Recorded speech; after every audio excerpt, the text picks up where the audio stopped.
I'm Debbie Peverell, and you're listening to the weekly tip from basicboardgovernance.ca.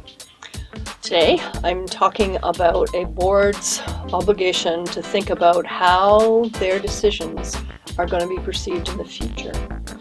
So, I'm mainly talking this month about sports organizations in Canada and the recent trouble that has come to light, and how those troubles can be a learning experience for other boards. It's far less painful for you to learn from the mistakes of others than it is to experience these mistakes yourself. So primarily Hockey Canada is what I've been talking about.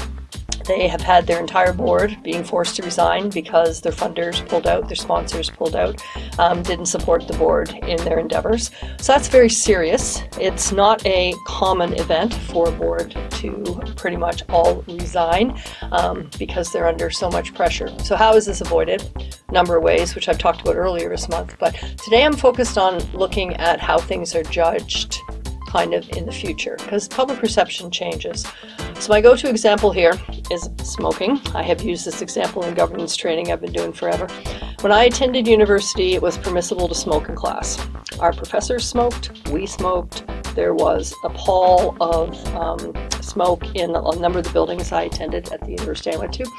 And of course, we look back and we think, how could we ever have thought that was a reasonable thing to do? But at the time, people did. Now, you're not allowed to smoke anywhere on the campus I attended. Never mind in the building, you're not allowed to smoke anywhere. So, things have really changed.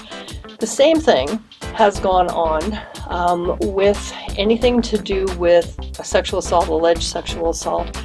Some of it is due to the Me Too movement, which has taken place over the last few years, and some of it is just due to the changing times.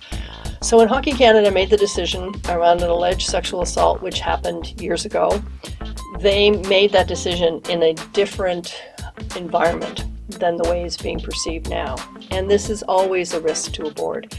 You're going to be judged for your activities sometime in the future, activities that happened in the past. And that's obvious, but it does have an impact on your decisions. You should be considering whether this is the kind of decision that you think will stand the test of time. And a decision that may have been perceived as just boys being boys is no longer perceived that way, and the board is being held accountable for the way people feel here in 2022. And the conclusion is that the board did not exercise their duty of care. They did not do what a reasonable person would have done, and therefore the funders and the supporters have withdrawn their support, leading to the board facing mass resignation. So for your board decisions, consider, is this a decision we're making with all the information we've got available that is going to stand the test of time?